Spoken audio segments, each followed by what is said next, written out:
revitalisasi KUA. Apa yang dibutuhkan agar KUA kita terrevitalisasi? Memangnya ada apa dengan KUA kita selama ini? Amin. Assalamualaikum warahmatullahi wabarakatuh. Alhamdulillah rabbil alamin. Innal hamdalillah. Wassalatu wassalamu ala rasulillah sayyidina Maulana Muhammadin wa ala alihi wa sahbihi wa mawala la haula wa la quwwata illa billah. Bapak Ibu yang saya hormati, dingin banget ya, dinginan ya,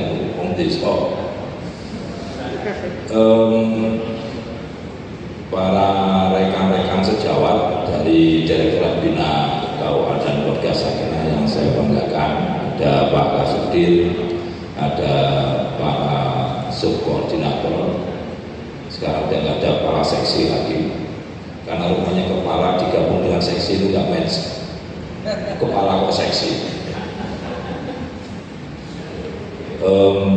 Juga nih ada teman-teman lain yang bergabung dalam panitia yang saya sayangi. Malam ini malam kedua kegiatan BIMTEK AP-nya. Tugas layanan KUA Provinsi Sulawesi Selatan. Ya, Sulawesi Selatan. Katamu semua Sulawesi. Ya sudah, lokusnya di Sulawesi Selatan. Yang perlu diketahui adalah mengapa BIMTEK ini kita selenggarakan. Tujuannya apa, maksudnya apa, terus disuruh ngapain aja di sini, dan yang paling penting untuk menghasilkan apa sih, begitu. Nah, ini mestinya sudah Bapak Ibu terima. Tapi saya ingin menyampaikan lagi, barangkali sudah, bahwa kita ini menyelenggarakan BIMTEK ini bukan berasal dari ruang hampa. Pasti ada maksud, tujuan, dan hasil yang ingin diwujudkan. Mengapa demikian? Ya karena memang kita ini harus meningkatkan apa yang di dalam tata kelola anggaran itu disebut sebagai kualitas belanja. Kualitas belanja itu harus sesuai dengan harganya. Paham ya? Untuk menyelenggarakan kegiatan ini berapa biayanya? Hampir 400 juta itu kalau dibeliin mobil dapat apa? Apa? Avanza, mahal-mahalin harga Avanza, jadi untung banyak sampai jual Avanza 400 juta itu. Saya turun aja kalau itu dari Bapak Ibu. Tadi sudah sampaikan kami, kita akan melakukan revitalisasi KUA. Revitalisasi KUA. Apa yang dibutuhkan agar KUA kita terrevitalisasi? Memangnya ada apa dengan KUA kita selama ini? Kok perlu direvitalisasi? Boleh slide-nya diturunkan? Wah, ini kira-kira kelihatan nggak, Bapak Ibu? Ini banyak sekali problem-problem sosial yang harus dihadapi oleh Kementerian Agama. Kementerian Agama ini seringkali dituding oleh masyarakat, seringkali tidak hadir, Bapak Ibu. Yang dari Bantaeng mana ya? Yang punya wilayah Bantaeng mana? Nah, Bu, dulu ada kawin anak di sana ya? Ada perkawinan anak-anak ya? Dengan seorang nenek-nenek. Nggak dengar, ibu ini nggak dengar. Di desa salah satu Bantaeng itu kecamatan apa desa? Kabupaten Bantaeng. Itu kecamatan mana ya? Nah di Kabupaten Bantaeng, kalau orang Jawa bukan Bantaeng, Bantaeng. Ternyata di salah satu desa, di salah satu kecamatan pada Kabupaten Bantaeng pernah terjadi perkawinan anak. Kok Kementerian Agama tidak tahu loh? Nah jadi bener Pak, kita ini sering nggak hadir Pak, ngaku aja. Padahal kalau bicara tentang agama, wabil khusus kantor urusan agama yang diurus itu dua hal besar Pak. Yang pertama isu keluarga, termasuk perkawinannya, termasuk persoalan-persoalan keluarga yang dihadapi oleh masyarakat. Maka tidak heran Pak, Bu, kalau angka perceraian meningkat, yang disalahkan siapa? KUA, Kementerian Agama, padahal yang menceraikan siapa? PA. Yang menceraikan PA, tetapi yang dituding bertanggung jawab adalah KUA. Mengapa? Karena PA hanya menyelesaikan perkara, sedangkan KUA dimintai bertanggung jawab atas mengapa perkara itu sampai diajukan ke pengadilan. Siapa penghulu? Angkat tangan. Penghulu, nggak usah malu-malu. Di sini semua jadi penghulu. Bapak-bapak ini nggak bertanggung jawab. Pak, penyebab perceraian itu apa? Enggak cuma satu Pak. Perkawinan.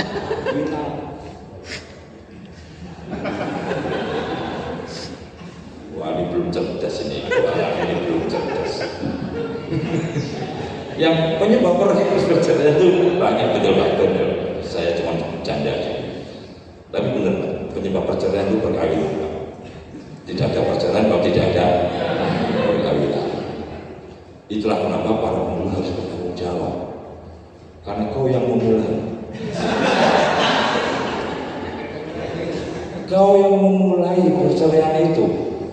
Karena gara-gara penghulu mengawinkan itu, maka ada perceraian. Coba nggak dikawinkan, nggak akan cerai orang itu. Oke, itu intermezzo. Kembali lagi ke laptop, kembali ke series. Jadi itu Pak, kita ini hanya mengawinkan mereka secara formal. Padahal di dalam pasal 1 Undang-Undang Perkawinan apa Pak? Ada yang ingat? Perkawinan ialah, jangan jawab ialah hak segala bangsa.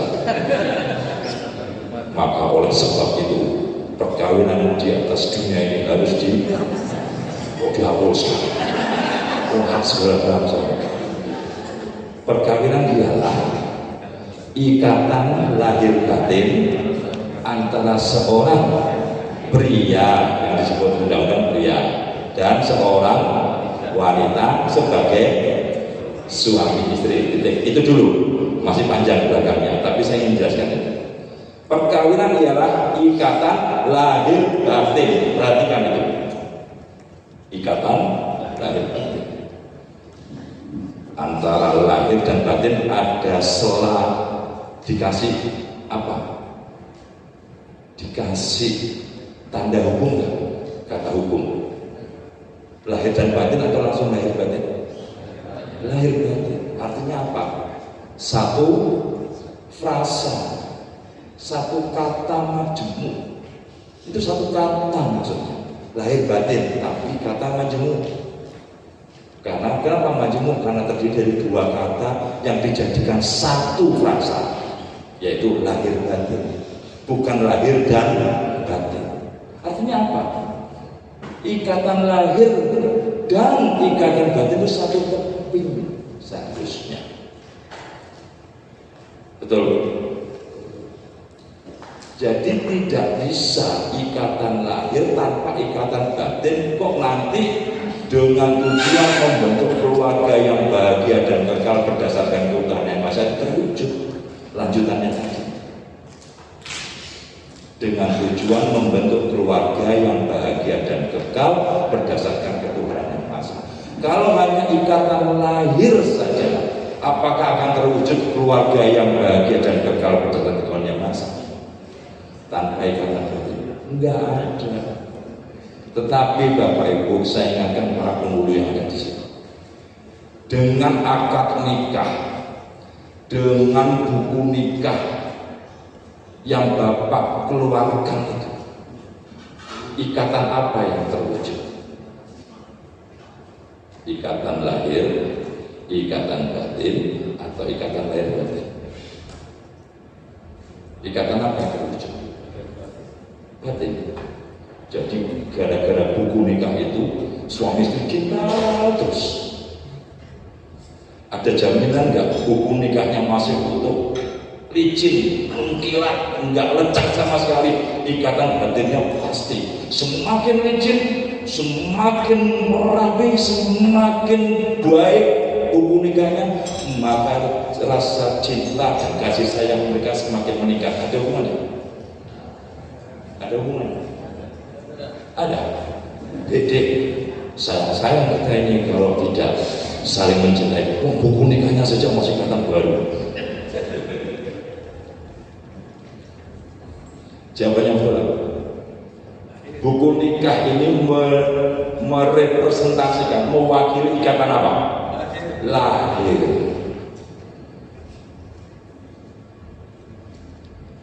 Betul. Ada jaminan buku nikah masih utuh, ikatan batinnya masih utuh? Ada jaminan? Bu, buku nikahnya masih ada? Masih ingat ya? Waduh, Pak Penghulu punya PR Pak. Mana sudah menikah? Bu, sudah menikah. Buku nikahnya masih utuh? Masih bagus? Masih bersih? Enggak ada lipatan? Enggak, masih dalam baru? Siap serius minta pakaiannya kemarin. Sudah lama, tapi masih rapi, masih tersimpan, tapi masih kelihatan baru. Tidak kan? Jangan bilang iya. Mana? Kita buktikan. Karena saya ingin membuktikan bahwa ternyata bukunya udah jelek, ikatan batinnya masih bagus. Oh, ini kelihatan baru. Saya tunjukkan yang baru. Ini kelihatan baru apa lama? Lama. Tapi hubungan ibu dan saya masih baik. Nah, buktinya kan buku nikahnya sudah usang, tapi ikatan batinnya ternyata tidak usang. Ini membuktikan tidak ada hubungan antara buku nikah dengan ikatan batin. Buku nikah saya saya pengen ganti sebenarnya.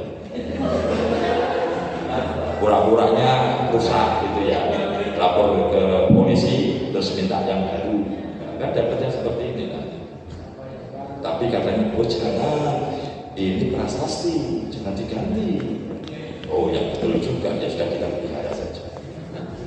Ya, ini tidak baru ini jelas sudah lama. Nah, yang saya perlu sampaikan adalah KUA dengan para penghulunya ini yang merasa sudah menjadi pahlawan seperti itu, gara-gara sudah menerbitkan buku nikah, maka kalian sah menjadi suami istri. Itu ternyata hanya berkontribusi mewujudkan ikatan lahir. Bu, Ibu ini saya jadikan contoh baik ya. Selama ini Bapak Ibu membangun cinta kasih dibantu KUA enggak sih? Tidak. Bapak Ibu waktu itu dibantu KUA apa? Menikah. Ngaku aja sudah.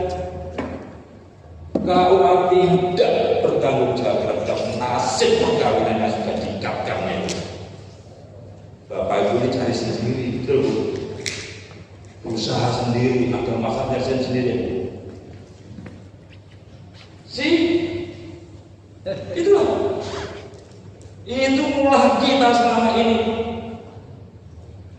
Kita sudah harus bertanggung jawab atas ikatan lahir yang sudah kita ciptakan itu. Begitu ada masalah kita damai, begitu banyak perceraian, maka tidak heran kemudian orang mengatakan kemana saja kau selama ini. Betul, betul enggak? Bu, nanti saya kenalkan sama salah seorang guru. Nah, itu karena kita seringkali tidak hadir. Ini baru urusan keluarga dan baru satu matra ikatan lahir batin suami istri. Belum persoalan keluarga yang lain, karena hampir semua persoalan di dunia ini tidak lepas dari urusan keluarga. Hampir semua, tidak semua, tapi hampir semua aspek-aspek kehidupan yang dialami oleh masyarakat itu selalu berhubungan dengan urusan keluarga, urusan sekolah, urusan pendidikan, ekonomi, hukum, sosial, dan lain sebagainya. Ini orang sering bertanya kemana Kementerian Agama, itu baru urusan keluarga saja. Yang kedua, sesuai namanya, adalah urusan agama. Urusan agama. Coba waktu Pilpres kemarin ya, hebohnya kayak gitu. Pertarungannya antara apa dengan apa dulu? Cebong kampret. Siapa yang cebong? Angkat tangan di sini. Siapa yang cebong? Siapa yang kampret? Tuh, saya yakin di sini ada orang-orang yang dulu pernah menuding temannya, tetangganya sebagai cebong atau kampret, tapi sekarang tidak mau ngaku. Yakin saya. Yakin. Cuma nggak mau ngaku aja. Mengapa? Karena sampai sadar kebodohan sampai sendiri. Tapi pada waktu itu kita gila semua. Setelahnya baru sadar, ya saya goblok ya kemarin itu kok luting-luting angkat sama cebong. Urusannya apa dua binatang itu jadi bertanggung jawab. Salah apa sih kamu?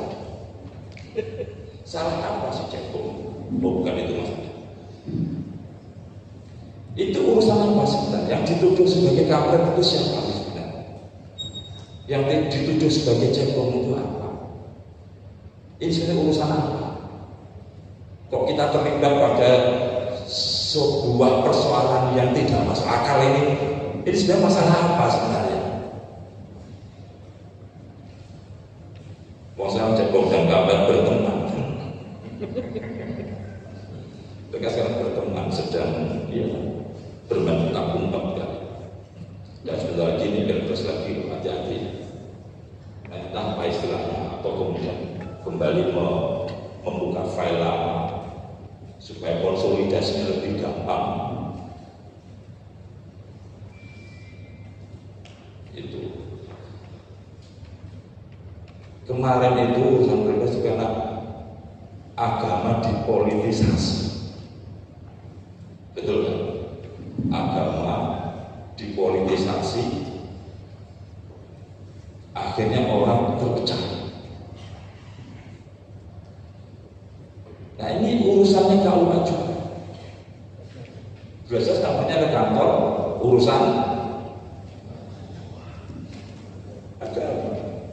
Tapi waktu ada cebong dan kampret bertengkar itu sampean kemana? Saya tanya betul ini, serius saya bertanya. Kemana KUA waktu itu? Ada yang jadi cebong, ada yang jadi kampret. Jalannya putus.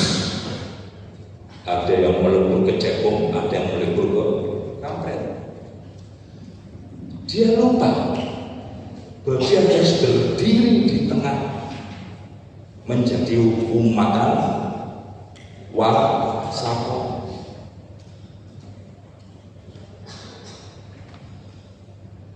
Dia lupa. Nah, itulah kenapa kita perlu berintrospeksi diri, kita perlu merenungkan kembali apakah kita sudah melaksanakan kewajiban kita, tugas fungsi kita selama ini sudah benar. Akhirnya ini yang terjadi Bapak Ibu, kalau ada problem keluarga viral, KUA disalahkan, ada problem agama yang viral, KUA disalahkan.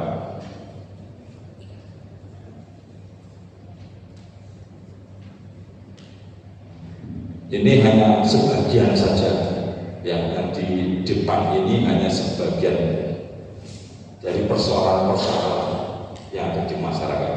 Ini sebenarnya temanya tema keluarga, belum menyangkut tema agama dan tema keluarga. Ya. Ini semua kawan yang perkawinan anak, problem remaja, KDRT, anak stunting, kemiskinan keluarga, kematian ibu dan bayi, kehamilan remaja, putus sekolah, kekerasan berbasis agama, ada perceraian menikah dan sebagainya. Ini semua mata tertuju kepada Kementerian Agama, dalam hal ini kantor urusan agama. Mengapa kok ke KUA? Karena memang KUA dibangun di kecamatan dekat dengan masyarakat, dan itu bukan tanpa tujuan. Mengapa negara ini membangun KUA di halaman rumah masyarakat? Mengapa? Lalu kayak dicapil Pak, cukup di kabupaten kota, selesai. Nggak harus mengeluarkan uang lebih banyak lagi negara ini untuk membangun KUA di kecamatan yang jumlahnya 7.000 sekian ini. Lah cukup 514 kabupaten kota saja, lebih ngirit, lebih hemat. Betul nggak Bu? Iya kan? Kalau hanya membangun KUA di kabupaten kota kan sudah selesai urusan saya sebagai direktur itu, karena cuma 514. Sekarang ini SBSN sudah terbangun di sekitar 1.500 KUA, kan sudah 3 kali lipat jumlah kabupaten kota. Sebenarnya tugas saya sudah selesai kalau tempatnya hanya di kabupaten kota. Tetapi tugasnya masih jauh dari Lampung. Apalagi banyak KUA yang berdiri di atas tanah wakaf, dan banyak KUA yang dipinjami oleh Pemda. PR-nya masih panjang. Nah kalau saya capek mikir, udah saya pengen minta ke Pak Jokowi, ke Kementerian Agama, udahlah KUA sampai kabupaten kota saja. Kira-kira Bapak itu rela, enak gak? Mau nggak Pak KUA-nya hanya sampai kabupaten kota saja? Tidak. Alasannya apa? Kenapa? Memperhatikan masyarakat supaya layanan dekat dengan masyarakat, supaya masyarakat mudah menerima layanan. Tetapi Pak, dekat itu risikonya besar. Saya semakin berpasangan Pak Sarudin. Pak Sarudin sekarang kenal saya masih formal Pak, kenal wajah, oh namanya kenal, jabatannya tahu, tempat kerjanya tahu, tapi masih formal. Tapi Pak, kalau kita nanti semakin akrab Pak, itu ditandai dengan saya semakin tahu rahasianya Pak Sarudin. Pak Sarudin tahu juga rahasia saya. Hal-hal yang misteri yang milik saya akan diketahui oleh Pak Sarudin. Begitu pula semakin dekat, semakin akrab, semakin terbuka hal-hal yang misteri itu yang tadinya tidak tahu. Oh sekarang Pak Sarudin banyak nggak tahu soal saya Pak. Kalau Pak Sarudin kan nggak tahu saya bentuknya nadanya apa. Do, apa mi, apalah, apa sih? Baru nggak tahu. Tapi begitu dekat dengan saya, oh beri rasa. Rupanya bisa nyanyi bintang kecil ya kan? Itu Pak. Nah pertanyaannya begini, kalau Bapak Ibu menghendaki KUA itu di halaman rumah masyarakat yang membuat masyarakat tahu banyak tentang KUA, betul? Pertanyaannya, Bapak Ibu ingin KUA Bapak Ibu ini dikenal sebagai KUA yang bagaimana? Dikenal baiknya saja, atau makin dekat makin gak jelas? Loh, ini perlu kita renungkan. Fakta bahwa KUA itu di halaman rumah mereka. Fakta bahwa KUA itu dekat dengan masyarakat. Fakta bahwa masyarakat begitu bangun tidur mengetahui Kementerian Agama melalui KUA. Betul? Apa mereka, wah saya pengen tahu Kementerian Agama ke kabupaten kota atau ke kanwil? Kemenang pertama yang mereka ketahui apa? KUA. Tiap hari lewat, apalagi KUA-nya sudah SDS-an. Kira-kira yang di pikiran mereka ketika melintasi KUA yang gedungnya sudah bagus itu apa?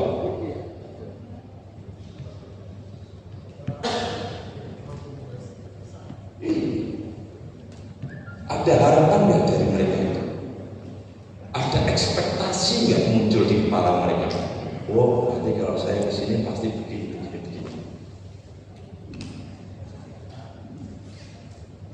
Saya baru ngobrol sama Pak Haris tadi bahwa mengelola ekspektasi itu tidak mudah.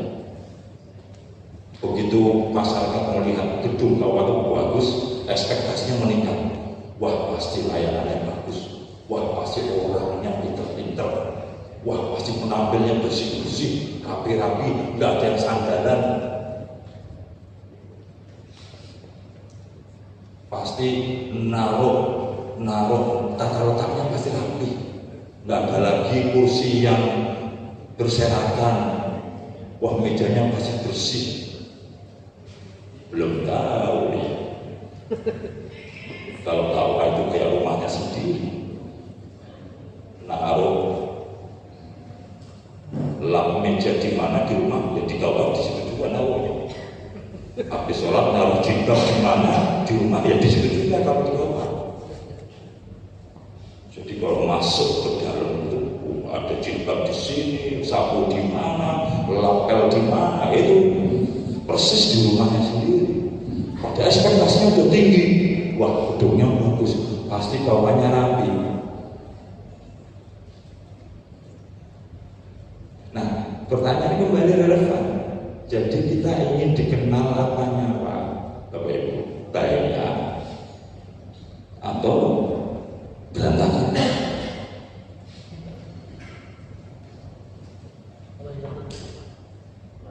Iya, Pak.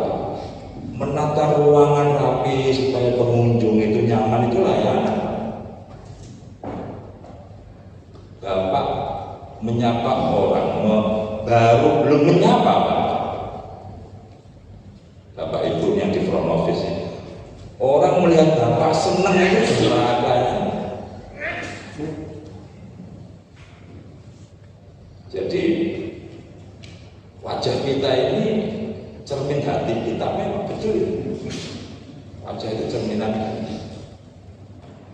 Nah, padahal saya beberapa waktu lalu itu belusuan ke KUA. Next slide. Nah, apa yang terjadi Pak di dalam KUA?